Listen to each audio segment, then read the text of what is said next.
Hello friends. स्वागत है आप सभी का एक बार फिर YouTube channel GK Prince academy पर। दोस्तों, डिस्कस कर रहे थे हम लोग लोअर पीसीएस मेंस एग्जाम्स के प्रैक्टिसर का। आज उसी का नेक्स्ट प्रैक्टिसर नंबर 4 होगा, जो कि यूथ बुक से लिया गया है और इसको आज हम देखने वाले हैं। ठीक है, पूरा 100 प्रश्न इसमें है। डीआई का भी प्रश्न इसमें सम्मिलित किया गया है, इसलिए पूरा वीडियो देखिएगा एंड तक, तो आपको इसका भरपूर फायदा एग्जाम में मिलने वाला है। चलिए इस वीडियो को स्टार्ट करते हैं। स्टार्ट करने से पहले अगर आप लोग चैनल पर नए हैं और अभी तक सब्सक्राइब नहीं किया तो चैनल को सब्सक्राइब करिएगा, साथ साथ वीडियो को भी लाइक करते चलेगा। पहला क्वेश्चन यहाँ पे लेंगे। दिया गया किस वेद में सभा और समिति को प्रजापति की दो बेटियां कहा गया है? तो इसका आंसर क्या है? 5 ऑप्शन आपके सामने हैं। सभा और समिति ये जो हैं, ये प्रजापति की दो बेटियां, ये किस कौन से वेद में इस बातें कही गई हैं? तो ये अथर्ववेद। ठीक है, 4 वेद हैं। 4 वेद में जो अथर्ववेद है, इसमें सभा और समिति को प्रजापति की दो बेटियां यानी कि पुत्रियां कहा गया है। ये जो है अथर्ववेद, अथर्वा ऋषि एक थे। ठीक है, अथर्वा ऋषि, अथर्वा ऋषि के द्वारा रचित है। इस वेद में 20 अध्याय हैं। ठीक है, या 20 भाग कह सकते हैं, या 20 अध्याय हो गया। इसमें 730 इसमें सूक्तियां हैं। 730 में क्या है? सूक्तियां। इसी अथर्ववेद में 6000 प्लस जो है मंत्र हैं इसमें। ठीक है, 6000 क्या है? मंत्र हैं। अथर्वा ऋषि के नाम पर इसका नाम अथर्ववेद पड़ा। यहाँ पर आंसर इसका सी ऑप्शन राइट है। चलिए नेक्स्ट क्वेश्चन। अपने पिता की स्मृति में मानी याद में एतमादुद्दौला का मकबरा किसने बनवाया था? ठीक है, तो ये बनवाया गया था नूरजहां के द्वारा। ठीक है, नूरजहां के पिता एतमादुद्दौला, इनका मकबरा इनकी याद में कहाँ पर ये बनाया गया है? ये भी याद रखिएगा, आगरा में, आगरा जिला में, आगरा शहर में एतमादुद्दौला का मकबरा बनवाया गया। पहली बार इसमें पित्रा दुर्रा शैली यानी कि फूलों वाली आकृतियों की में कीमती जो पत्थर हैं उसमें बहुमूल्य रत्न है उसको जड़ा गया, उसको कहा जाता है पित्रा दुर्रा शैली। इसका प्रयोग किया गया था, तो इसलिए इंपॉर्टेंट है, सी ऑप्शन इसका करेक्ट हो जाएगा।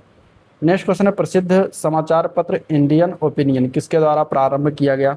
तो प्रसिद्ध समाचार पत्र जो इंडियन ओपिनियन है, ये इसमें अगर हम देखें तो इसका राइट आंसर की बात करेंगे तो राइट आंसर इसका क्या हो जाएगा? क्वेश्चन नंबर 3 का आंसर हो जाएगा सी ऑप्शन जो है, ये मोहनदास करमचंद गांधी। ठीक है, मोहनदास करमचंद गांधी जिन्होंने इंडियन ओपिनियन का प्रारंभ किया था। और इसका प्रारंभ जो है कब शुरुआत किया गया था? तो 1903 में शुरुआत हुआ था। इसके संपादक जो थे, प्रथम संपादक, उनका नाम था मनसुख लाल नागर। मनसुख लाल नागर था नाम था उनका। क्वेश्चन नंबर 4, भारतीय स्वतंत्रता संग्राम की निम्नलिखित घटनाओं को काल क्रमानुसार जो है इसमें लगाना। ठीक है, भारतीय स्वतंत्रता संग्राम की अगर हम बात करें, क्रिप्स मंडल जो आया, क्रिप्स मिशन या क्रिप्स शिष्टमंडल, तो ये मार्च 1942 में आया था। मंत्रिमंडलीय शिष्टमंडल यानी कैबिनेट मिशन, कैबिनेट प्लान जो आया, ये कब आया? तो ये आया मार्च 1946 में। ठीक है, कैबिनेट मिशन। वेबल प्लान या बेबल योजना की बात करेंगे तो जून 1945 में आया था, जून 1945 में। और अंतरिम सरकार का गठन कब हुआ था? तो सितंबर में हुआ था, सितंबर 1946, सितंबर 1946 में। अब जब आपको इसमें डेट पता चल गया तो आप इसको मिलान कर सकते हैं कि सबसे पहले कौन हुआ और सबसे बाद में कौन हुआ। आंसर यहाँ पे डी हो जाएगा। नेक्स्ट क्वेश्चन, विनोबा भावे का पवनार आश्रम किस राज्य में स्थित है? विनोबा भावे का पवनार आश्रम जो पड़ता है ये महाराष्ट्र में पड़ता है। ठीक है, भूदान आंदोलन के प्रणेता विनोबा भावे के माना जाता है। भूदान आंदोलन इन्हीं के द्वारा शुरुआत किया गया था। ठीक है, और ये पवनार आश्रम जो इन्होंने स्थापित किया, महाराष्ट्र में स्थापित किया। तो आंसर यहाँ पे बी ऑप्शन इसका करेक्ट हो जाएगा। भारत की संविधान सभा द्वारा राष्ट्रगान का जनगण मन का हिंदी प्रारूप कब अपनाया गया, ये बताना है। ऑप्शन यहाँ पे दिया गया है, हिंदी प्रारूप जनगण मन कब अपनाया गया, इसका आंसर बताना। ठीक है, तो ये अपनाया गया है 24 जनवरी 1950 में। कब अपनाया गया? 24 जनवरी 1950 को। तो आंसर यहाँ पे क्या हो जाएगा? बी ऑप्शन इसका करेक्ट हो जाएगा। ठीक है, 24 जनवरी 1950 को अपनाया गया था। आंसर क्या हो जाएगा? बी ऑप्शन इसका करेक्ट हो जाएगा। अगला प्रश्न, वर्ष 2020 में कौन से संघ राज्य क्षेत्र एक दूसरे में विलय हुआ? तो यहाँ पे अगर हम देखें तो दमन और दीव का दादरा और नागर हवेली में जो है विलय हुआ है 2020 में, जो कि ये अधिनियम आया था 2019 करके, जो कि 26 जनवरी 2020 को इसको विलय किया गया। वर्तमान में कितने संघ राज्य क्षेत्र हैं? तो 8 है टोटल, ये भी याद रखिएगा। क्वेश्चन नंबर 8, भारत के संविधान के अंतर्गत निम्नलिखित में से कौन राज्य के नीति निर्देश सिद्धांतों में वर्णित नहीं, मतलब नीति निर्देश सिद्धांत इनमें से कौन सा वर्णन नहीं करता? तो जीविका के पर्याप्त साधन का अधिकार, तो ये नीति निर्देश तत्व के अंतर्गत आता है। समान कार्य के लिए समान वेतन का अधिकार, ये भी नीति निर्देश तत्व के अंतर्गत आता है। अंतर्राष्ट्रीय शांति और सुरक्षा की अभिवृत्ति, ये भी आता है। 14 वर्ष की आयु तक के बच्चों के लिए निःशुल्क और अनिवार्य शिक्षा, ये नीति निषेध तत्व के अंतर्गत ना आकर ये आपका अनुच्छेद 21A में बातें कही गई, ठीक है, जो कि मूल अधिकार के अंतर्गत आता है। तो यहाँ पे आंसर इसका क्या हो जाएगा, डी ऑप्शन हो जाएगा। अगला क्वेश्चन, निवारक निरोग संबंधी विधि पारित की जा सकती है किसके द्वारा, किसके रूप से पारित किया जा सकता है, तो ये इसमें संसद व राज्य विधायिका दोनों के द्वारा पारित किया जा सकता है। तो सी ऑप्शन इसका राइट हो जाएगा यहाँ पे। अगला प्रश्न है, निम्नलिखित में से बताना कौन भारतीय राष्ट्रीय एकता परिषद की अध्यक्षता करता है। भारतीय राष्ट्रीय एकता परिषद का अध्यक्ष इनमें से कौन सा करेगा, तो वो करने वाला है प्राइम मिनिस्टर यानी प्रधानमंत्री करता है। आंसर सी ऑप्शन इसका बिल्कुल करेक्ट हो जाएगा, ठीक है। कौन करता है, प्रधानमंत्री करता है, प्राइम मिनिस्टर करता है। अगला क्वेश्चन देखते हैं, क्वेश्चन नंबर 11। यहाँ पे दिया गया क्वेश्चन नंबर 11 दिया गया है कि वायुमंडल के उस परत का नाम बताएं जिसकी निम्नांकित विशेषताएं हैं। इसमें से किसकी निम्नांकित विशेषताएं, कौन से मंडल की, कौन से परत की, ये बताना है। तो दिया गया कि यह परत 440 किलोमीटर तक फैली है। इस परत में तापक्रम नाटकीय रूप से 1480 डिग्री सेंटीग्रेड तक बढ़ जाता है। इस परत में गैस कणिकाओं के सूर्य की किरणों तथा पराबैंगनी विकिरणों को अवशोषित करने के कारण ऐसा होता है। यह उल्कापात और उपग्रहों से पृथ्वी को संरक्षित करता है क्योंकि इसका उच्च ताप पृथ्वी की ओर आने वाले लगभग संपूर्ण मलबे को जला देता है। बहुत इंपॉर्टेंट और बहुत अच्छा क्वेश्चन है, लोअर के परिप्रेक्ष्य में जबरदस्त क्वेश्चन बनाया गया, ठीक है। इसमें से ये जो है चारों बातें किस परत के बारे में बातें कही जा रही हैं, इस तरीके से क्वेश्चन बन सकते हैं। अगर हम बात करेंगे तो ये बातें कहा जा रहा है थर्मोस्फीयर के बारे में। थर्मोस्फीयर आयन मंडल, ठीक है, जिसको कहा जाता है थर्मोस्फीयर आयन मंडल, वायुमंडल की वह परत होती है जो 80 से लेकर 400 किलोमीटर तक, ये जो जितनी बातें इसके बारे में कही हैं सभी इसी के बारे में बातें कही हैं। तो ए ऑप्शन इसका बिल्कुल करेक्ट हो जाएगा, थर्मोस्फीयर, ठीक है। थर्मोस्फीयर इसका बिल्कुल राइट आंसर है। नेक्स्ट क्वेश्चन, अगला क्वेश्चन है, निम्नलिखित में से कौन सी नदी यमुना नदी के बाएं किनारे की सहायक नदी है। हमें हिंडन नदी यमुना नदी की बाएं किनारे, बाएं देखिए बाएं किनारे दिया गया, बाएं किनारे और दाएं किनारे दोनों आपको ध्यान में देना। यमुना नदी के बाएं किनारे से अगर हम देखें तो रिंद नदी आती है, सेंगर नदी आती है और साथ ही साथ हिंडन नदी आती है। तो ए ऑप्शन इसका बिल्कुल करेक्ट हो जाएगा, ठीक है। चलिए नेक्स्ट क्वेश्चन है, कोडरमा निम्नलिखित में से खनिजों में से किसके लिए प्रसिद्ध है। कोडरमा, कोडरमा किसके लिए प्रसिद्ध है। कोडरमा जो है कहाँ, झारखंड में स्थित है। ये सबसे पहले जानिए कहाँ पर स्थित है, ये झारखंड राज्य में कोडरमा पड़ता है, जो कि ये माइका यानी अभ्रक के लिए प्रसिद्ध है। ये अभ्रक के खनन के लिए प्रसिद्ध है। यहाँ पे आंसर सी ऑप्शन मिलेगा, ठीक है। यहाँ पर मुख्य रूप से कौन सा अभ्रक उत्पादन होता है, रूबी अभ्रक। अगर कौन सा अभ्रक पूछा जाए तो रूबी अभ्रक होता है जो कोडरमा में उत्पादन होता है। कोडरमा को अभ्रक की राजधानी कहा जाता है। झूम क्या है, अगला प्रश्न, झूम, झूम के बारे में तो सभी को लोग पता होगा, इसमें आंसर बता सकते हैं। कृषि की एक पद्धति है जिसको झूम खेती कहा जाता है। झूम कृषि की एक आदम पद्धति है, ठीक है, जिसमें पहले वृक्षों तथा वनस्पतियों को काट कर उन्हें जला दिया जाता है और साफ की गई भूमियों को उपकरण से जुताई करके बीज बोए जाते हैं। फिर वहाँ पे क्या होता है, प्रकृति पर पूर्णता निर्भर होती है। जैसे वहाँ पे कुछ दिनों के बाद उत्पादन कम हो जाता है, फिर आगे इसी काम को आगे करा जाता है, छोड़ दिया जाता है इस भूमि को, ठीक है। चलिए, जापान का सुदूर उत्तरी द्वीप कौन सा है, जापान। अब जापान का उत्तरी द्वीप इसमें से अगर हम देखें क्यूशू, सुकोकू, होक्काइडो, हांसू। यहाँ पे अगर हम देखें तो देखिए जो सबसे उत्तरी द्वीप है उसका नाम है होक्काइडो। क्या नाम है, होक्काइडो। आंसर सी हो जाएगा, ठीक है। होक्काइडो द्वीप पर ही हिमाच्छादित जलवायु और दक्षिणी जो है सिकोकू है और क्यूशू पर जो है उपोष्ण जलवायु पाई जाती है, ठीक है। जापान को सूर्योदय का देश भी कहते हैं। अब जापान में 4 बड़े द्वीप हैं, एक है होन्शू, होक्काइडो, क्यूशू और शिकोकू, ठीक है। तो जिस तरीके से ये अगर देखा जाए तो टोटल चारों द्वीप जो है 98% जापान का फैला हुआ है, ठीक है। होन्शू द्वीप जो है जापान का सबसे बड़ा द्वीप है। तो आंसर यहाँ पे सी याद रखिएगा। अगला प्रश्न, नैनो टेक्नोलॉजी में बॉटम अप अप्रोच का अर्थ क्या है। नैनो टेक्नोलॉजी में बॉटम अप अप्रोच की अगर बात करेंगे तो इसका अर्थ होता है जो है परमाणु संरचना बनाना। तो आंसर बी ऑप्शन इसका राइट। नेक्स्ट, लाइम रोग क्या है, लाइम डिजीज क्या है, कारक क्या है। लाइम रोग या लाइम डिजीज जो होता है ये एक बोरेलिया बर्गडॉर्फरी है, ठीक है। बोरेलिया बर्गडॉर्फरी है। तो आंसर यहाँ पे इसके लिए ए पार्ट बिल्कुल राइट। अगला क्वेश्चन, क्वेश्चन नंबर 18, जैव प्रौद्योगिकी में क्लोनिंग का अर्थ क्या है। जैव प्रौद्योगिकी में क्लोनिंग के अर्थ की बात करेंगे तो क्लोनिंग जो है एक ही जीन की अनेक प्रतियां बनाता है, उसको कहा जाता है क्लोनिंग। क्लोनिंग क्या है, किसी जीव या जीन की समान आनुवांशिक प्रतियां बनाना, कॉपी करने की प्रक्रिया को जैव प्रौद्योगिकी में क्लोनिंग कहा जाता है। क्वेश्चन नंबर अगला, भू-स्थितिक स्थिति क्या है। भू-स्थितिक जियोस्टैटिक पोजीशन की अगर बात करें यहाँ पे तो क्या हो जाएगा इसका। भू-स्थितिक स्थिति की बात करते हैं तो इसका मतलब जब कोई पदार्थ पृथ्वी के चारों ओर पृथ्वी की गति के समानुपातिक अगर उसी गति से चलता है तो वह पृथ्वी पर स्थित किसी स्थान से निश्चित दूरी बनाए रहता है तो उसको कहा जाता है भूस्थैथिक। ठीक है, भूस्थैथिक स्थिति। तो आंसर यहाँ पे इसके लिए सी ऑप्शन बिल्कुल करेक्ट है, भूस्थैथिक स्थिति इसी को कहा जाता है। आंसर सी ऑप्शन बिल्कुल करेक्ट हो जाएगा।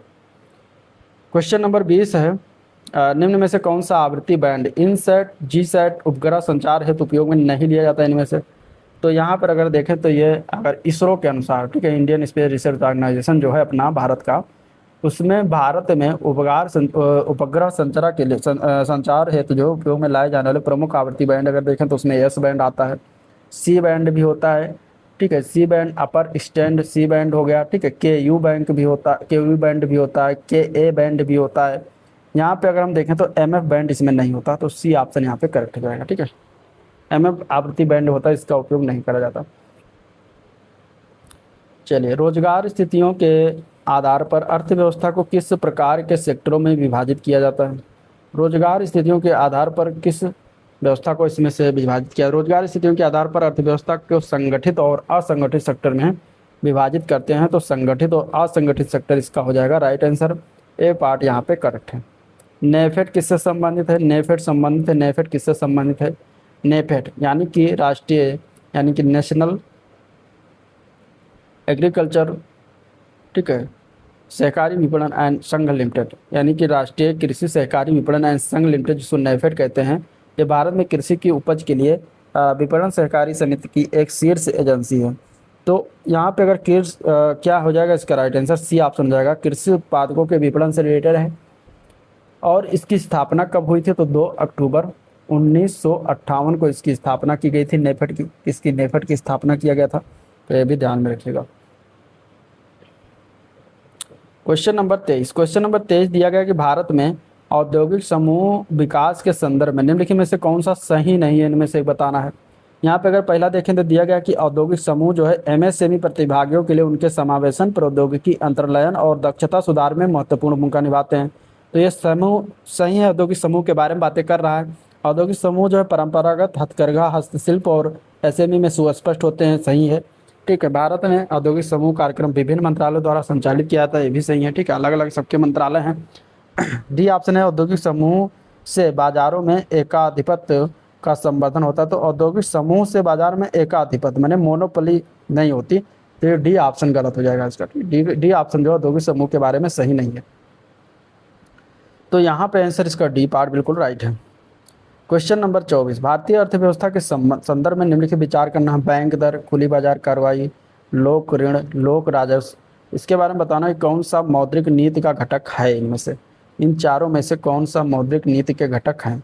यहाँ पर अगर हम देखें तो बैंक दर जो होता है, बैंक रेट, एक मौद्रिक नीति के घटक के अंतर्गत आता है।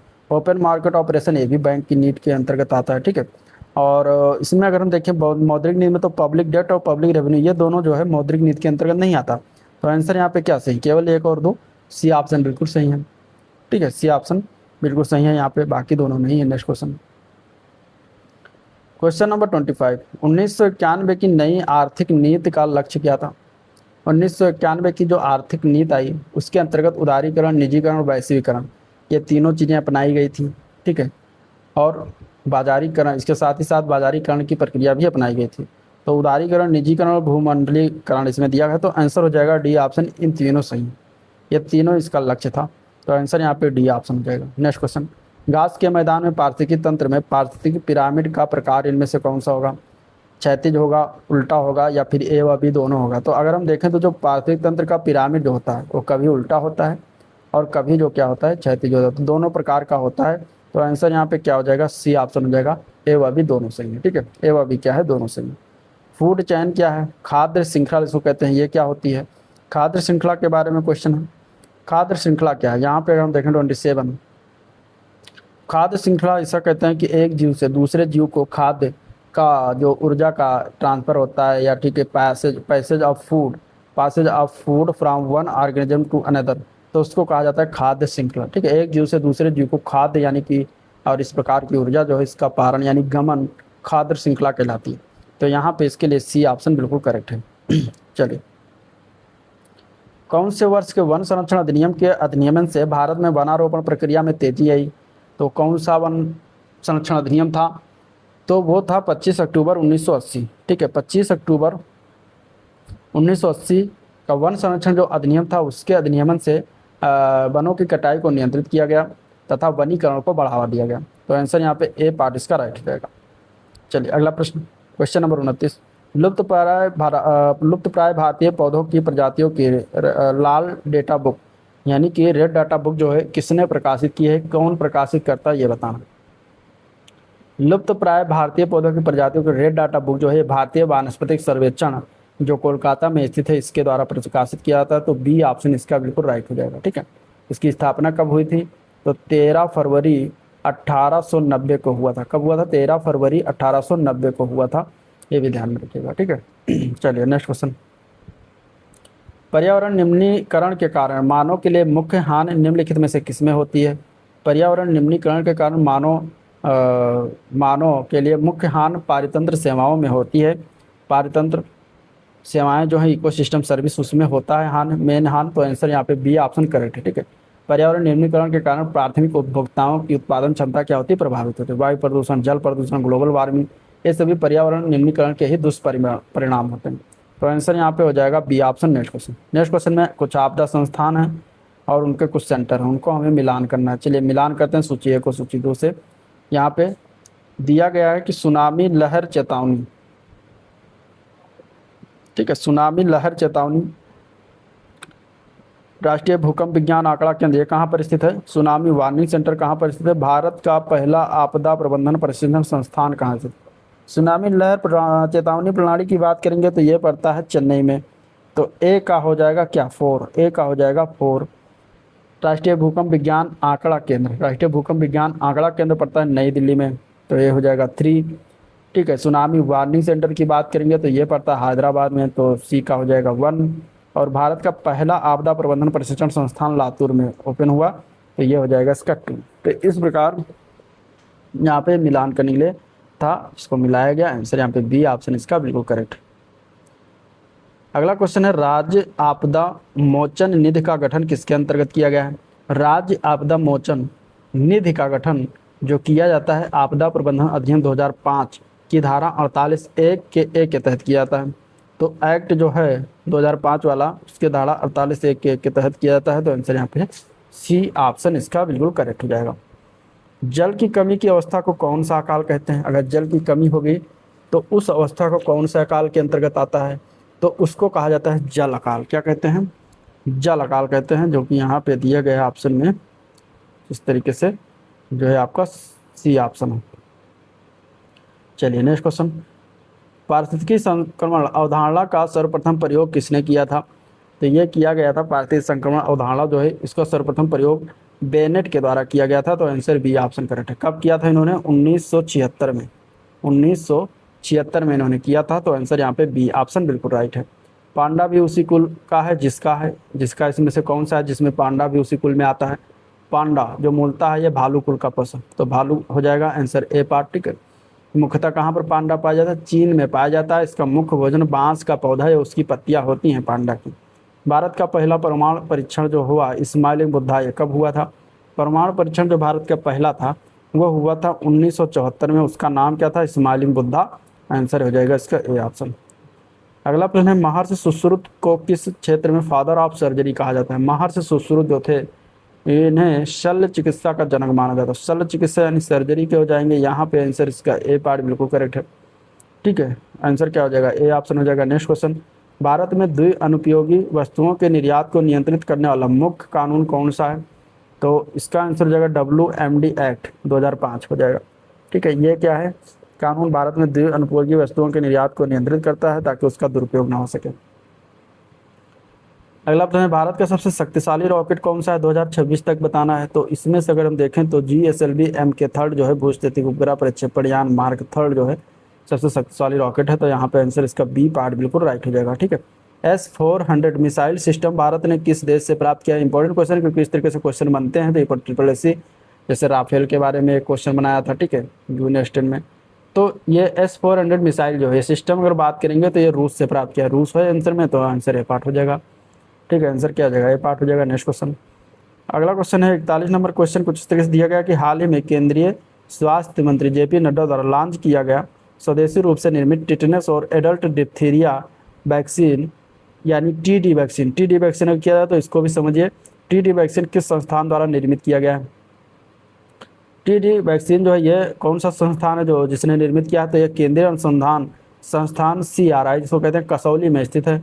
कसौली कहाँ पड़ता है, तो ये हिमाचल प्रदेश में पड़ता है। ठीक है, हिमाचल प्रदेश के कसौली में CRI स्थित है, उसी के द्वारा निर्मित किया गया है या लॉन्च किया गया है। तो यहाँ पे आंसर इसका ए ऑप्शन करेक्ट हो जाएगा। ठीक है, अगला प्रश्न,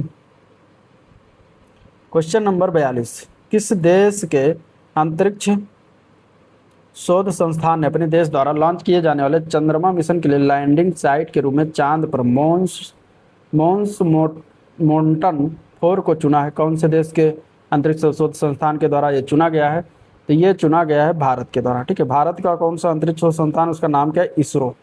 इसरो मतलब इंडियन स्पेस रिसर्च ऑर्गेनाइजेशन। इनमें चंद्रयान जो 4 मिशन जाएगा, चंद्रयान 4 मिशन। ठीक है, इसके लिए इन्होंने चंद्रमा के दक्षिणी ध्रुव के पास मोन्स मोन्टन 4 MM4 को संभावित लैंडिंग साइट के रूप में चुना है। तो यहाँ पे आंसर इसका ए ऑप्शन बिल्कुल करेक्ट हो जाएगा। अगला प्रश्न, नेशनल ग्रीन ट्रिब्यूनल NGT ने हाल ही में किस राज्य सरकार को सुआव नाला को नदी का दर्जा देने का जो है निर्देश दिया। सुआव नाला एक है जिसको अभी NGT ने नदी का दर्जा देने का जो है निर्देश दिया है, तो वो है उत्तर प्रदेश राज्य में। आंसर सी हो जाएगा। बहुत अच्छा क्वेश्चन है। और ये किसकी सहायक नदी है, सुआव नाला। अब ये नदी के रूप में हो जाएगी, यानी सुआव नदी इसका नाम हो जाएगा। सुआव नदी आपको पूछ सकता है कि सुआव नदी जो है किसकी सहायक नदी है, तो सुआव नदी जो है ये राप्ती नदी की सहायक नदी है। किसकी है, राप्ती नदी की सहायक नदी है। तो ये भी याद रखिएगा कि सुआव नदी राप्ती नदी की सहायक नदी है। किस जिले में बहती है, उत्तर प्रदेश के, तो ये बलरामपुर जिले में बहती है। बलरामपुर से होते हुए सिद्धार्थनगर जिले में बहती है। ठीक है, बलरामपुर सिद्धार्थनगर। तो आपको इसमें ए भी पॉइंट याद रखिएगा, पूछा जा सकता है एग्जाम में, वेरी इंपॉर्टेंट क्वेश्चन। चलिए, हाल ही में किन दो देशों ने अपतटीय पवन कार्य बल की शुरुआत की। ऑफशोर विंड टास्क फोर्स की शुरुआत किन दो तटीय देशों ने शुरुआत किया है, तो यहाँ पे आंसर इसका हो जाएगा भारत और ब्रिटेन ने। Answer B option. ये कब हुआ है, 18 फरवरी 2026 को, जो नई दिल्ली में आयोजित हुआ। ठीक है, नई दिल्ली में आयोजित हुआ है। क्या आयोजित हुआ है, चौथा भारत ब्रिटेन ऊर्जा संवाद, उसी के दौरान जो है ये शुरुआत किया गया। जनवरी 2026 में किस राज्य की आर्द्रभूमि को रामसर साइट घोषित किया गया। जनवरी 2026 यानी कि 30 जनवरी 2026 को पूछा जा रहा है। जो आर्द्रभूमि है जिसको रामसर साइट घोषित किया गया है वो यूपी का है, और यूपी का है उत्तर प्रदेश का एटा जिले में स्थित है। एटा जिले में कौन सा जो है रामसर साइट है जिसको आर्द्रभूमि घोषित किया गया है, तो आर्द्रभूमि को रामसर साइट घोषित किया गया है, तो वो आर्द्रभूमि का नाम है एटा जिले में पटना पक्षी अभ्यारण्य। ठीक है, अब पटना नाम से आप बिहार मत लगा दीजिएगा। पटना पक्षी अभ्यारण्य जो है एटा जिले में पड़ता है उत्तर प्रदेश के, जिसको रामसर साइट घोषित किया गया। इसका नाम है पटना पक्षी अभ्यारण्य। ठीक है, और इसके अलावा गुजरात के कच्छ जिले में स्थित झारीडंड को आर्द्रभूमि में रामसर के अंतर्राष्ट्रीय सूची में सम्मिलित किया गया है, तो ये भी ध्यान में रखिएगा। ठीक है, आंसर यहाँ पे आपका डी ऑप्शन हो जाएगा। चलिए नेक्स्ट क्वेश्चन। अब अगला क्वेश्चन जो आपका है 46 से 50, वो आपको तालिका दिया गया है, चार्ट दिया गया है, और उसको पढ़ के फिर आपको उसी का उत्तर यानी कि DI से डाटा इंटरप्रिटेशन से क्वेश्चन कुछ इस तरीके से दिया गया है। तालिका में 7 छात्रों के 6 अलग अलग विषयों के प्राप्तांकों के प्रतिशत के रूप में दर्शाया गया है। प्रत्येक विषय के पूर्णांक कोष्ठकों में दिए गए, यानी ब्रैकेट में यहाँ मैथ का पूर्णांक 150 है, केमिस्ट्री का 130 है, और स्टूडेंट ए है, मैथ में इसने 90% पाया है, 50%, इस तरीके से दिया गया है। ठीक है, ए से लेकर जी तक छात्र हैं, सभी का अलग अलग सब्जेक्ट। अब इसमें क्वेश्चन कुछ इस तरीके से पूछा, कितने छात्रों ने सभी विषयों में 60% या उससे अधिक अंक प्राप्त किए। अब देखिए यहाँ पे आपको देखना पड़ेगा 60% से ऊपर, तो यहाँ पे देखिए 50% पाया तो ए छात्र नहीं होगा। सभी विषयों में पूछा गया। ठीक है, सभी विषयों में। अब यहाँ पे अगर बी में देखें 100, 80, 80, 40, ये 40 हो गया तो ये भी गलत हो जाएगा। सी में देखें तो 90, 60 या उससे अधिक तो है, सही है 70, 70, 90, 70 तो सी हो जाएगा एक। डी में देखें तो 80, 65, 80, 80, 80, 60, 60 बिल्कुल हो जाएगा। ई में देखें तो 80, 65, 85, 95, 50, ये 50 आ गया तो यहाँ पे ये नहीं होगा। एफ स्टूडेंट 70, 75, 65, 85, ये 40 हो गया तो ये भी गलत हो जाएगा, ये भी नहीं होगा। 65, 35 ये भी गलत हो जाएगा। तो यहाँ पे सिर्फ 2 छात्र ऐसे हैं जिन्होंने 60 या 60 से अधिक परसेंटेज में नंबर प्राप्त किए, तो 2 हो जाएगा इसका राइट आंसर, जो कि ए पार्ट में दिया गया है। इस प्रकार हमें निकालना था अगला प्रश्न इसी से लेते हैं। तो छात्र सी के सभी विषयों के प्राप्तांकों का योग कितना है। अब छात्र सी के सभी विषयों के प्राप्तांकों का योग अगर निकालना है तो हम क्या करेंगे इसमें। इसमें अगर हम देखें तो सबसे पहले आपको छात्र सी का प्राप्तांक निकालना है सभी विषयों का। छात्र सी है, मैथ में इसने 90% अंक पाया है। कितने? 150 में से 150 में से 90% इसने अंक पाया है। तो ये 90 अंक नहीं है, 90% है, यानी कि आपको इसका भी अंक निकालना है। गलती यही होती है। यहाँ पे क्या करते हैं, आप सभी विषयों का प्राप्तांक जोड़ के बता देंगे 90 + 60 + 70 + 90 + 70। ये गलत हो जाएगा, क्योंकि ये है क्या है, ये परसेंटेज दिया गया है। इसको आपको अंक निकालना है। अंक कैसे निकालेंगे, तो परसेंटेज जो दिया गया है, टोटल पूर्णांक जो दिया गया है उसमें गुणा करेंगे, भागे 100 करेंगे, तो हमारा जो है जाके निकल के आएगा 15 9 135 अंक। यानी 90% अंक पाया, 135 नंबर पाया है मैथ में। इसी प्रकार केमिस्ट्री में इसने पाया हुआ है 60%, तो 60, और केमिस्ट्री का पूर्णांक है 130, तो 130/100 करेंगे। यहाँ पे केमिस्ट्री में इसका कितना नंबर है, तो 13 छके 78 नंबर है केमिस्ट्री का। इसी प्रकार अगर हम देखें तो 70% फिजिक्स में पाया, तो 70 गुणे इसका पूर्णांक है 120। देखिए अलग अलग पूर्णांक भी है, तो पूर्णांक को भी देखना है, ठीक है। इंटू 100 अपान 100 करेंगे तो 12 सतह 84, 84 नंबर पाया है इसने फिजिक्स में। फिर ज्योग्राफी की बात करेंगे, 70% पाया है, ठीक है। 70% पाया कितने में, टोटल 100 है पूर्णांक, भागे 100, तो 70 नंबर हो जाएगा, टोटल ही पाया है। हिस्ट्री में अगर हम बात करेंगे 90% नंबर मिला है, कितने, 60 इसका है हिस्ट्री का जो है पूर्णांक।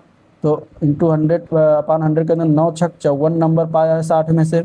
और इसी प्रकार कंप्यूटर में 70% यानी 40 इसका पूर्णांक है, यानी कि 70 गुणे 40/100, यानी कि 7 चौक 28 नंबर इसने जो है कितने कंप्यूटर में पाया है। तो अब ये सारे नंबर आपको जोड़ना है, 135, 78, 84, 70, 54 और 28। जब इन सभी को जोड़ेंगे तो आपको सी का प्राप्तांक का योग टोटल 449 आएगा, जो आपका राइट आंसर होगा। और जो आपको इसमें निकाल के देना है 449, ठीक है। इस प्रकार इसको देना।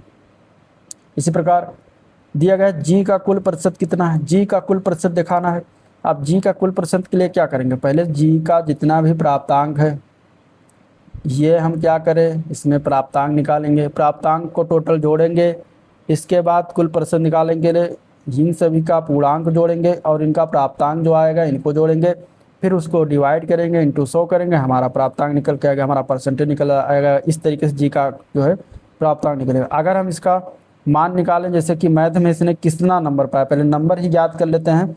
तो मैथ में जी का नंबर 65% पाया है, 150 पूर्णांक है। इसको जो करते हैं तो जब डिवाइड करेंगे गुणा भाग, तो ये आपका आ जाएगा 97.5, मतलब कि ये 57.5 नंबर मैथ में मिला।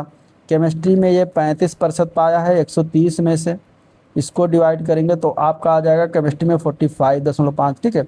यहाँ पे 45.5 नंबर हो जाएगा। फिजिक्स में 50% पाया 120 का, तो 120 का 50% कितना हो जाएगा, तो 60 नंबर हो जाएगा। इसी प्रकार ज्योग्राफी का 100 पूर्णांक है 77%, तो 77% इसका 77 ही हो जाएगा। 60 का 80% निकालेंगे तो 8 छक 48 हो जाएगा, यहाँ पे 48 हो जाएगा। और इसी प्रकार 80 का 40% निकालेंगे तो यहाँ पे कितना हो जाएगा, 8 चौक 32 हो जाएगा। अब इन सभी को जोड़ेंगे, ठीक है। 97.5, 45.5, 60, 77, 48 और 32, इनको जोड़ेंगे तो ये निकल के आएगा टोटल 360। और इनका अब हमें निकालना है परसेंटेज में प्राप्तांक। तो परसेंटेज टोटल निकालना, तो मैथ 150, 130, 1, 1, 2, 1, 3, 1, 4, 1, 5 और 1, 6, मतलब 600 टोटल। अगर हम देखें तो 600 में से इसने 360 पाया, तो 600 से डिवाइड कर देंगे, 100 से गुणा कर देंगे। ये आपका हो गया यहाँ पे 6 का हक 36। तो टोटल अगर देखें तो जी 60% जो है नंबर मिला है। जी को कितना मिला, 60% नंबर मिला, और यही हमें पूछा गया था टोटल। तो 60% इसका आंसर हो जाएगा, डी ऑप्शन बिल्कुल करेक्ट हो जाएगा, ठीक है। चलिए, भौतिक विज्ञान में सभी 7 छात्रों के प्राप्तांकों का औसत प्रतिशत लगभग कितना है, ठीक है। अब यहाँ पे देखिए भौतिक विज्ञान में सभी 7 छात्राओं के प्राप्तांकों का औसत प्रतिशत पूछा गया है। चलिए इसको कैसे निकालेंगे, अब यहाँ पे हम पहले ले लेते हैं, ठीक है। ये हो गया,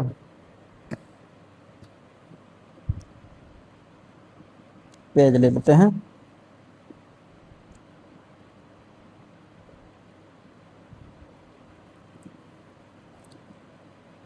ठीक है, यहाँ पे 48 हो गया था, अब 49 हम देखते हैं।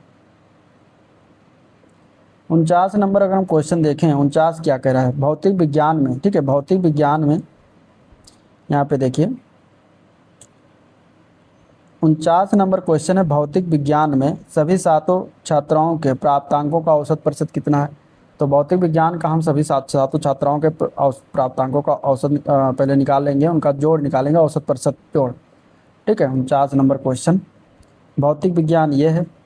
यहाँ पे इसको मिला है 90 प्लस 80। अब इन सभी को हम जोड़ लेंगे। ठीक है, 90 plus 80 plus 70 plus 80 plus 85 plus 65 और प्लस 50 जोड़ लेंगे। जोड़ने के बाद कितना आएगा, ये 520 आएगा। 7 है तो 7 से डिवाइड करेंगे तो 74.28% आ जाएगा, और यही हमें ज्ञात करना था, तो लगभग ये 74% हो जाएगा इसका राइट आंसर।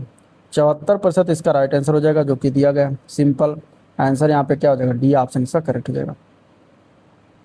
चलिए अब बताना है कि इतिहास में 50 नंबर क्वेश्चन क्या है। इतिहास में यहाँ पे दिया गया है, हमें बताना है। ठीक है, इतिहास में हमें बताना है कि सभी सातों छात्राओं के प्राप्तांकों का औसत प्रतिशत लगभग कितना है। ठीक है, तो इसी प्रकार हम इतिहास के सभी सातों छात्रों को अगर हम जोड़ते हैं, तो यहाँ पे देखिए इतिहास का कहाँ दिया गया, इस तरीके से सातों छात्राओं का। तो इतिहास में अगर हम देखें तो ये दिया गया। ठीक है, ये हिस्ट्री है। इतिहास में 70 दिया गया plus 80 plus 90 plus 60 plus 50 plus 40 और प्लस 80 इस प्रकार दिया गया है। इनको अगर हम जोड़ेंगे तो कितना आ जाएगा, 470। टोटल अगर औसत निकालना तो टोटल से डिवाइड करेंगे, 7 हैं, 67.14% आ जाएगा। यही हमें निकालना था। इस तरीके से इसका आंसर क्या हो जाएगा, 67.14। देखिए 67%, 67.32, 67.50, तो आपको एग्जैक्ट निकालना है यहाँ पे। बी ऑप्शन इसका बिल्कुल करेक्ट, बी ऑप्शन। चलिए नेक्स्ट क्वेश्चन। अगला प्रश्न है 51 से 55 तक आपको ये जो बार ग्राफ दिया गया, लाइन ग्राफ दिया गया, इसको लाइन ग्राफ कहते हैं। लाइन ग्राफ में जो दिया गया है, ये क्या दिया गया है, 7 विभिन्न माह के कारों के उत्पादन को दर्शाता है 10,000 में, मतलब 25 है तो 25,000, 32,000, 18,000, इस तरीके दर्शाता है 7 विभिन्न माह के। ठीक है, पहला महीना, दूसरा, तीसरा, चौथा, पाँचवा, छठवां, सातवां महीने के दर्शाता है। अब इसी से हमें क्वेश्चन बताना है। क्वेश्चन दिया गया है कि M2 महीने में कारों का उत्पादन M1 महीने में कारों के उत्पादन से कितना प्रतिशत है। M2 महीना 32, M1 महीने में 25, इन दोनों का प्रतिशत हमें बताना है। क्वेश्चन जो दिया गया है 51 नंबर क्वेश्चन में हमें बताना क्या है, परसेंटेज बताना। ठीक है, परसेंटेज कैसे निकालेंगे। M2 महीने में इन्होंने 32 उत्पादन किया, M1 महीने में 25 किया, तो हमें कितना प्रतिशत अधिक है, तो माइनस करेंगे। और किससे अधिक है, M1 महीने में, तो 25 से ही डिवाइड कर देंगे, इंटू 100 कर देंगे। ठीक है, 25, 32 माइनस 25 कितना हो जाएगा, 7/25 इंटू 100। यहाँ पे 25 चौका 100 हो जाएगा, 7 चौका 28% आ जाएगा, और हमें यही निकालना था। ए ऑप्शन इसका बिल्कुल करेक्ट हो जाएगा। ठीक है, इसी प्रकार हमें निकालना है। चलिए क्वेश्चन नंबर दूसरा देखते हैं। क्वेश्चन नंबर दूसरा है, दिए गए 7 महीने के लिए औसत मासिक उत्पादन क्या है। 7 महीनों का औसत मासिक उत्पादन। अब 7 महीनों का औसत मासिक उत्पादन हम निकालते, कैसे निकाला, औसत मासिक जब आ जाएगा तो आपको क्या करना है, यहाँ पे जोड़ना है सभी को। तो यहाँ पे 25 हुआ पहले महीने में उत्पादन, दूसरे में 32 हुआ, तीसरे में 18 हुआ, चौथे में 24, पाँचवें महीने में यहाँ पे 36, छठवां महीना अगर हम देखेंगे तो 29, और आठवां महीना 38। इन सभी को जोड़ेंगे तो हमारा आ जाएगा 202। टोटल 7 महीने 7 से डिवाइड कर देंगे तो हमारा आ जाएगा 28.8, 10,000 में, 28.8 10,000 में, क्योंकि 10,000 में बातें कही गई हैं। तो आंसर यहाँ पे इसका ए ऑप्शन बिल्कुल करेक्ट हो जाए, यही हमें निकालना था।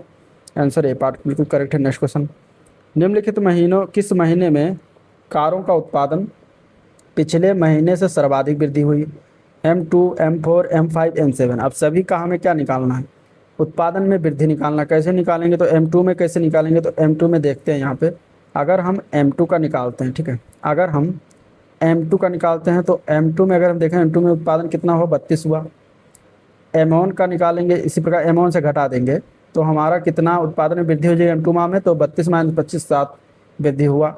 इसी प्रकार अगर हम M4 का निकालते हैं तो M4 का निकालेंगे तो M4 यहाँ पे देख सकते हैं तो 24 उत्पादन हुआ, और इसके पिछले महीने में कितना उत्पादन हुआ था, 18 का उत्पादन हुआ था। तो वृद्धि कितना हुआ, 24 माइनस 18 बराबर 6 की वृद्धि हुई। इसी प्रकार अगर हम M5 में निकालते हैं तो M5 में अगर हम देखें तो 36 का उत्पादन हुआ। पिछले महीने में कितना उत्पादन हुआ, 24 का। अगर घटा देंगे तो हमें वृद्धि पता हो जाएगी, 12 की वृद्धि हुई। फिर M7 में अगर हम देखें तो 38 का उत्पादन, इसके पिछले महीने में 29 का हुआ था। दोनों घटा देंगे तो हमें जो है इसमें वृद्धि पता चल जाएगी। अब स्पष्ट यहाँ पे अगर हम देखें तो M5 का जो है, ठीक है, M5 का जो दिया गया है इसमें 12 का वृद्धि हुआ है, यानी सबसे ज़्यादा वृद्धि अगर देखें तो M5 महीने में हुआ, 5वें महीने हुआ है। तो इस प्रकार आंसर यहाँ पे M5 हो जाएगा, जो कि सी ऑप्शन में दिया गया। ठीक है, चलिए निम्नलिखित में से किस माह में कारों का उत्पादन पिछले माह से सर्वाधिक वृद्धि हुई। अब इसमें क्या करेंगे, ऑप्शन के अनुसार इसको भी सॉल्व करेंगे। 54 नंबर क्वेश्चन देखें तो M2, M4, M7 और M5 ये चारों दिया गया है। तो किस माह में जो है प्रतिशत में वृद्धि हुई, तो अगर हम M2 माह में प्रतिशत वृद्धि निकालते हैं तो 32 - 25/25 इंटू 100 करेंगे, हमारा परसेंट में आ जाएगा। ये कितना आ जाएगा, अभी निकाला था ऊपर 28%। ठीक है, इसी प्रकार अगर हम M4 में निकालते हैं तो M4 में क्या करेंगे, 24 - 18/18 इंटू 100 करेंगे। ये आप गुणा भाग करिएगा तो 33.33% आ जाएगा। इसी प्रकार अगर हम M5 का निकालते हैं, M5 में वृद्धि कितनी हुई, तो 36 माइनस कितना है, 24, 36 - 24/24 इंटू 100 बराबर ये हो जाएगा आपका 50% की वृद्धि। इसी प्रकार M7 की बात करते हैं तो M7 की बात करेंगे तो 38 - 29/29 इंटू 100 करेंगे, तो सॉल्व करिएगा तो 31.03% की वृद्धि हुई। तो इस प्रकार यहाँ पे आप देख सकते हैं कि M5 की जो वैल्यू है 50% की वृद्धि, ये सबसे ज़्यादा वृद्धि हुआ है परसेंटेज में। तो यहाँ पे आंसर इसका 50%, यानी M5 राइट आंसर हो जाएगा। ठीक है, M5 क्या हो जाएगा, राइट आंसर हो जाएगा। चलिए, प्रथम 3 माह में कारों का उत्पादन, अंतिम 3 माह में कारों के उत्पादन के बीच का अंतर, ये ज्ञात करना है। तो प्रथम 3 माह में कारों के उत्पादन यानी M1, M2 और M3 में कारों का उत्पादन कितना भाग, ये बताना हमें। ठीक है, देखिए M1, M2, M3 और अंतिम 3, तो यहाँ पे 55 आंसर क्वेश्चन अगर हम देखें तो इसको क्या करेंगे, हम जोड़ लेंगे प्रथम 3 माह में।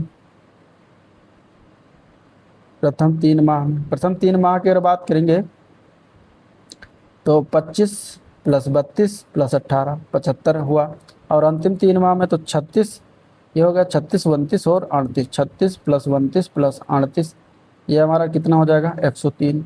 तो इनके बीच का अंतर कितना हो जाएगा, 103 - 75, तो बराबर 28 हो जाएगा। 28 हमारा ये राइट आंसर हो जाएगा। 28 हमारा क्या हो जाएगा, राइट आंसर हो जाएगा, जो कि बी ऑप्शन में दिया गया। तो इसी प्रकार इसको DI को सॉल्व कर लेंगे। ठीक है, चलिए अब अगला क्वेश्चन देखते हैं। अगला क्वेश्चन जो आपका है वो हिंदी से है। निम्नलिखित में से कौन सा औपचारिक पत्र का उदाहरण है। इनमें से औपचारिक और अनौपचारिक 2 प्रकार के पत्र होते हैं। इनमें से कौन सा औपचारिक और अनौपचारिक का माफ करेगा, अनौपचारिक पत्र का उदाहरण है। मोहल्ले में बिजली की समस्या के लिए जिलाधिकारी को लिखा गया पत्र क्या अनौपचारिक होता है, बिल्कुल नहीं, ये औपचारिक होता है।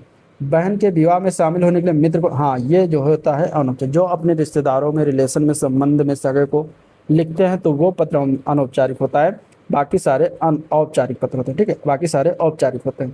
तो आंसर बी ऑप्शन ही करेक्ट है। नेक्स्ट क्वेश्चन, निम्नलिखित में से किस स्वर को संयुक्त स्वर माना गया। संयुक्त स्वर कौन सा, इनमें से संयुक्त स्वर की अगर बात करेंगे तो देखिए संयुक्त स्वर में ए, आए, ओ, आओ ये 4 आते हैं। यहाँ पे डी में ए दिया गया तो ए इसका हो जाएगा आंसर, ए, आए। ठीक है, निम्नलिखित विकल्पों में से स्वागत का विच्छेद क्या होगा। स्वागत का संधि पूछा गया, संधि विच्छेद सु प्लस आगत होता है, जो कि ए पार्ट में दिए गए। ये किस प्रकार की सड़ी में आता है, यड़ संधि के अंतर्गत आता है। ठीक है, अगला क्वेश्चन, कान शब्द का तत्सम रूप कौन सा है। कान शब्द का तत्सम रूप होता है कान, सभी को पता है। यहाँ पे बी ऑप्शन हो जाएगा। इनमें से अशुद्ध वर्तनी वाला शब्द कौन सा है। अशुद्ध वर्तनी यहाँ पे वत्सल सही है, उल्लंघन सही, मनोरथ सही है, उज्ज्वल गलत लिखा हुआ, तो यहाँ पे हो जाएगा सी ऑप्शन। ठीक है, उज्ज्वल कैसे लिखा जाता है, छोटा ऊ, आधा झा, फिर आधा जा, फिर वाह, फिर ला, इस तरीके से उज्ज्वल सही लिखा जाता है। गीता ने कहानी लिखकर पुरस्कार प्राप्त किया, वाक्य में किसका उदाहरण है। यहाँ पे अगर इसका उदाहरण की बात करेंगे तो सरल वाक्य, संयुक्त वाक्य, मिश्र वाक्य, तो यहाँ पे सीधा सीधा सरल वाक्य है, आंसर ए पार्ट हो जाएगा। ठीक है, निम्नलिखित में से कौन सा अल्प विराम का चिन्ह है। अल्प विराम का चिन्ह कौन सा होता है।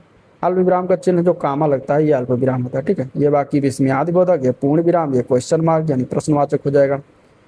फारसी पढ़े फारसी बेचे तेल, ये देखो कुदरत का खेल, इसका क्या अर्थ है।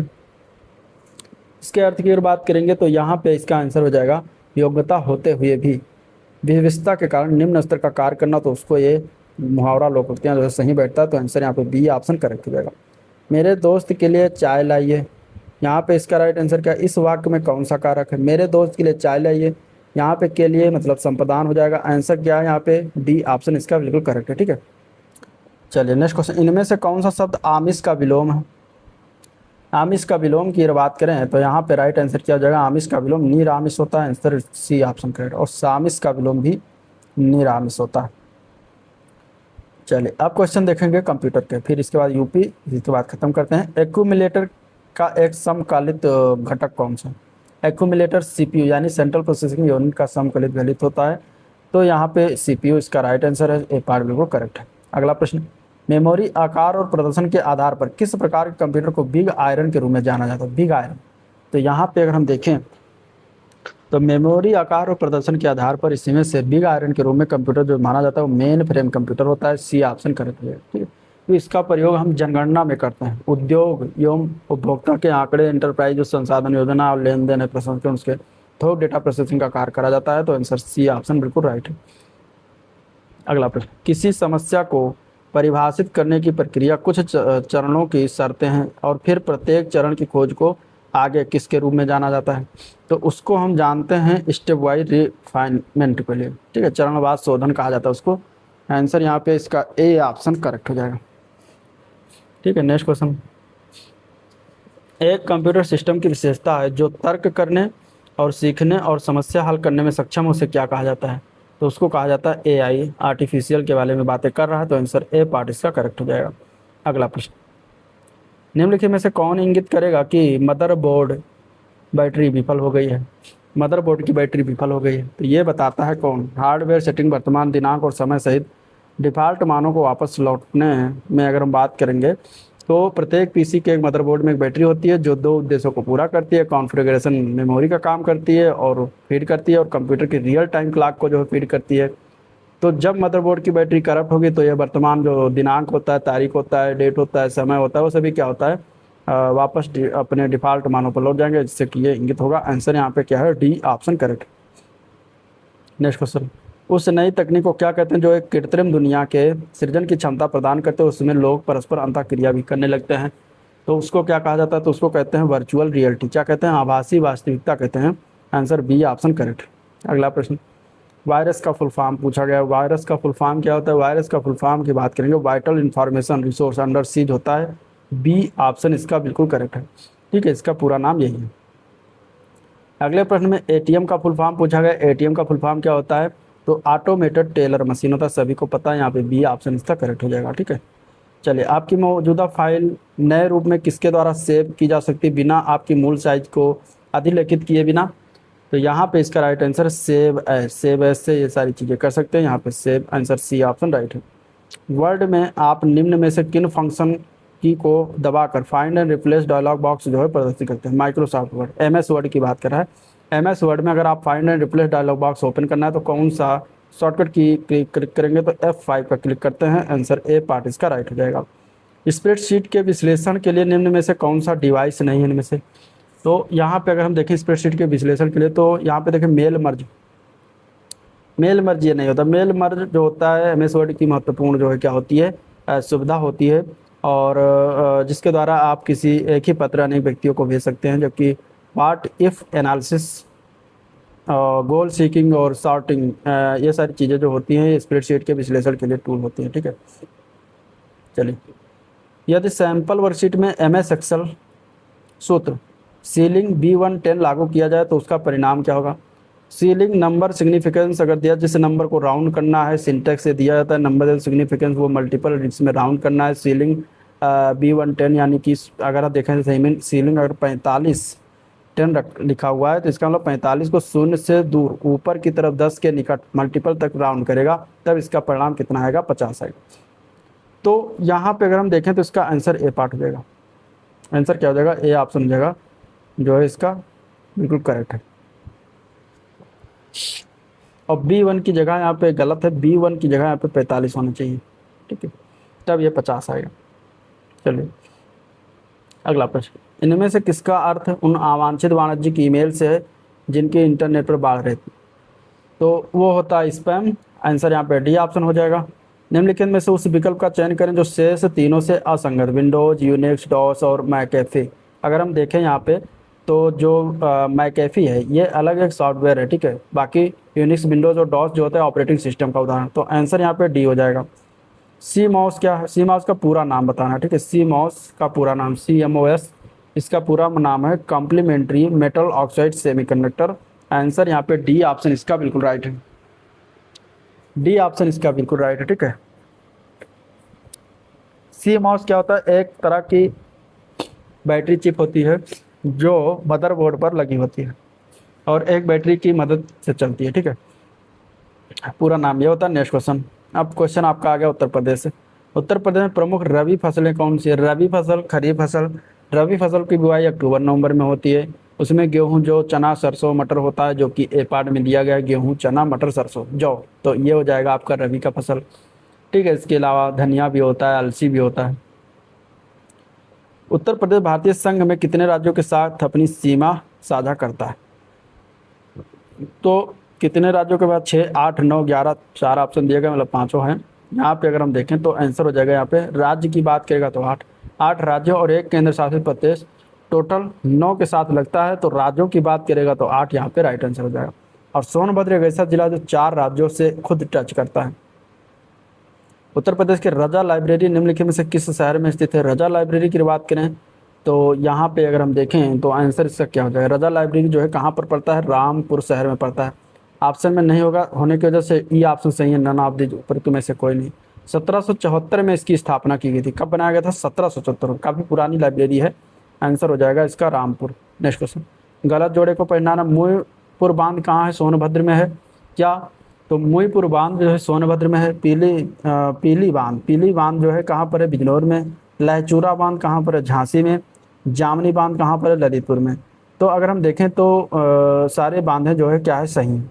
यहाँ पे अगर हम देखें सारे बांधे सही हैं, सभी जुड़े सुमेलित हैं। तो आंसर क्या हो जाएगा? इसमें से गलत जोड़ा कोई नहीं है, तो ई ऑप्शन हो जाएगा उपयुक्त में से कोई नहीं, ठीक है। चलिए, 1857 के विद्रोह के संबंधित जो है सूची 1 और सूची 2 को मिलान करना है। ऐतिहासिक व्यक्तित्व और उनकी भूमिका का सूची में नाम दिया गया, इस प्रकार हमें मिलान करना है, ठीक है। यहाँ पे मिलाते हैं। नाना साहब जो है किससे, कहाँ से इन्होंने विद्रोह का नेतृत्व किया था? नाना साहब ने कानपुर से विद्रोह का नेतृत्व किया था। कारू भगत जो थे ये अगर हम बात करेंगे तो ये रानीपुर से स्वतंत्रता सेनानी थे, रानीपुर से स्वतंत्रता सेनानी हो जाएंगे।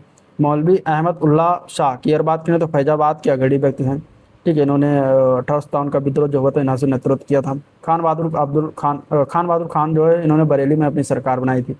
तो इस प्रकार जो है इसका सम्मेलन आ जाता है। आंसर यहाँ पे क्या हो जाएगा? इसका डी ऑप्शन बिल्कुल करेक्ट। अगला क्वेश्चन। उत्तर प्रदेश सरकार में किसानों के लिए दुर्घटना मुआवजा योजना के तहत निम्नलिखित में से कौन सा कथन गलत है? पहला यहाँ पे दिया गया इससे रिलेटेड है कि यदि किसी किसान की दुर्घटना या में मृत्यु हो जाती है तो उसे मुआवजे के रूप में 5 लाख तक मिलते हैं। तो ये तो सही है इसके कथन के बारे में, ठीक है। एक हाथ और एक पैर की हानि की स्थिति में मुआवजा 3 लाख है, जो कि अगर बात करेंगे तो ये गलत है, क्योंकि एक हाथ और पैर की हानि में मुआवजा भी उसे 5 लाख तक का मिलता है। तो यही गलत हो जाएगा। और यदि कोई किसान 25% से अधिक लेकिन 50% से कम विकलांगता से ग्रस्त है तो वो 1 लाख से 2 लाख तक के बीच वित्तीय सहायता का पात्र है। तो बिल्कुल सही है ये। दुर्घटना में दोनों हाथ पैर खोने के वाले किसान को मुआवजे के रूप में 5 लाख का पात्र माना जाता है। तो ये भी सही है, ठीक है। चलिए नेक्स्ट क्वेश्चन देखते हैं। क्वेश्चन नंबर यहाँ पे दिया गया है कि सुगंध एवं सुरस विकास केंद्र की स्थापना UNDP, UNIDO और उत्तर प्रदेश सरकार की सहायता से किस वर्ष और कहाँ की गई थी? सुगंध एवं सुरस विकास केंद्र, यहाँ सुगंध एवं सुरस विकास केंद्र की बात करेंगे तो इसकी स्थापना की बात करें UNDP और UNIDO और उत्तर प्रदेश की सहायता से वर्ष 1990-91 में किया गया था। कब किया था? 1990-91 में किया गया था। कहाँ पर किया गया था? कन्नौज में किया गया था, कन्नौज, ठीक है। कानकुज जिसका पुराना नाम है। तो यहाँ पे अगर हम देखें तो ऑप्शन में 1990-91 ना होने की वजह से आंसर ई ऑप्शन से हो जाएगा, उपयुक्त में से कोई नहीं। चलिए अगला क्वेश्चन। सारनाथ में धमेक स्तूप के बारे में लिखने से कौन सा कथन गलत है? बहुत अच्छा क्वेश्चन है, इस तरीके से क्वेश्चन बनते हैं। स्तूप का आधार व्यास 28 मीटर और ऊंचाई 43.6 मीटर है, बिल्कुल ये सही है, ठीक है। निचले हिस्से के सामने वाले पत्थर पर मौर्य मूल की फूलों की नक्काशी है। तो ये क्या सही है? कुछ क्वेश्चन या क्या गलत है? तो ये गलत हो जाएगा। इसके बारे में सारनाथ का जो धमेक स्तूप है इसका निर्माण मौर्य सम्राट अशोक ने करवाया।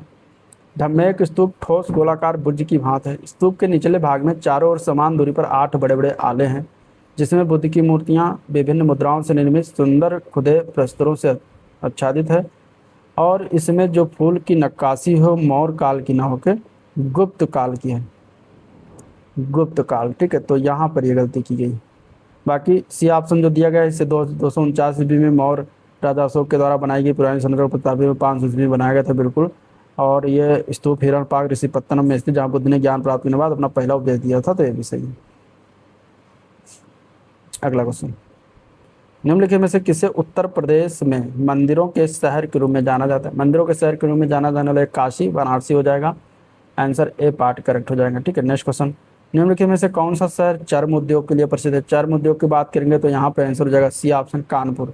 कानपुर जो है चरमड़ा औद्योगिक नगर है, चर्म उद्योग के लिए जाना जाता है, ठीक है। चलिए नेक्स्ट क्वेश्चन, उत्तर प्रदेश पर्यटन नीति 2022 के अनुसार महाभारत सर्किट के अंतर्गत आने वाले स्थानों की विकल्प की पहचान करना। उत्तर प्रदेश पर्यटन नीति 2022 के अनुसार अगर देखें तो महाभारत सर्किट के अंतर्गत आने वाले इसमें जो महाभारत सर्किट की बात कर रहा है, ठीक है, महाभारत सर्किट के अंतर्गत आने वाले स्थान जो हस्तिनापुर हो जाता है, ठीक है, मेरठ में पड़ता है, कामपिल्ले फर्रुखाबाद में, अही छत्र बरेली में, बरनावा बागपत में, ठीक है, मथुरा हो गया, कौशाम्बी है, गोंडा है, हांडिया प्रयागराज में हो गया, ठीक है, कीच कवध स्थल जो राठ है अमीरपुर में, ठीक है, बिदुर कुटी बिजनौर।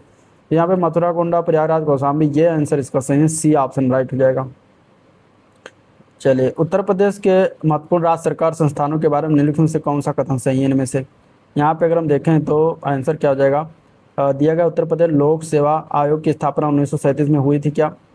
तो बिल्कुल हुई थी, आंसर ए पार्ट सही है। उत्तर प्रदेश मानवाधिकार आयोग की स्थापना 1996 में हुई थी क्या? तो ये भी सही है, 1996 में हुआ था। इसके बाद यहाँ दिया गया उत्तर प्रदेश सूचना आयोग की स्थापना 1948 में हुई थी, तो ये गलत हो जाएगा। तो आंसर ए पार्ट से कथन ए व बी दोनों सही है, ठीक है, कथन ए व बी दोनों सही। क्योंकि सूचना आयोग का गठन कब हुआ था? सूचना आयोग का गठन हुआ था 2005 में। चलिए नेक्स्ट क्वेश्चन, निम्नलिखित में से यूपी के किस जिले में अगरिया जनजाति का निवास? अगरिया जनजाति, अगरिया, बैगा, भुइयां अनुसूचित जो जनजाति हैं ये सोनभद्र में निवास करती हैं। आंसर डी ऑप्शन करेक्ट हो जाएगा, ठीक है। अगरिया जो है भारत के मध्य प्रदेश और उत्तर प्रदेश राज्यों में एक समुदाय है। आंसर डी ऑप्शन करेक्ट है। उत्तर प्रदेश का झूला नृत्य जो है किस महीने में? झूला नृत्य तो सावन के झूलों ने जो कहा जाता है गाना गाया ना, झूला नृत्य तो श्रावण मास, सावन महीना, श्रावण मास, इसका तत्सम रूप है सावन का, ये श्रावण। तो आंसर यहाँ पे डी ऑप्शन इसका करेक्ट हो जाएगा। जुलाई अगस्त में किया जाता है, सावन और कजरी ये सभी जो है सावन के महीने में होता है। चलिए, उस स्वतंत्रता सेनानी की पहचान करिए जिन्होंने भारत के स्वतंत्रता संग्राम में महत्वपूर्ण भूमिका निभाई और उत्तर प्रदेश के बिजनौर जिले के थे। बिजनौर जिले से इनमें से कौन से थे? तो वह थे बख्त खान। आंसर ए पार्ट हो जाएगा, ठीक है। इन्होंने 1857 के भारतीय विद्रोह के दौरान जनरल बख्त खान ने भारतीय स्वतंत्र बलों के जो है दिल्ली राज्य के क्षेत्र में कमांडर इन चीफ के रूप में कार्य किया था। तो आंसर ए ऑप्शन राइट हो जाएगा। नेक्स्ट क्वेश्चन, 73वें संविधान संशोधन के तहत पंचायतों की वित्तीय स्थिति की समीक्षा के लिए किस अंतराल पर वित्त आयोग का गठन किया जाना चाहिए? तो वो होता है हर 5 वर्ष में। आंसर यहाँ पे ए पार्ट है। जो वित्तीय स्थिति की समीक्षा के लिए जो वित्त आयोग का गठन है वो 243 के आई में वर्णन किया गया अनुच्छेद के, ठीक है। तो अनुच्छेद 243 के प्रत्येक 5 वर्ष पर। आंसर ए पार्ट इसका राइट हो जाएगा। अगला क्वेश्चन, उत्तर प्रदेश के राज्य चिन्ह में क्या दर्शाया गया है?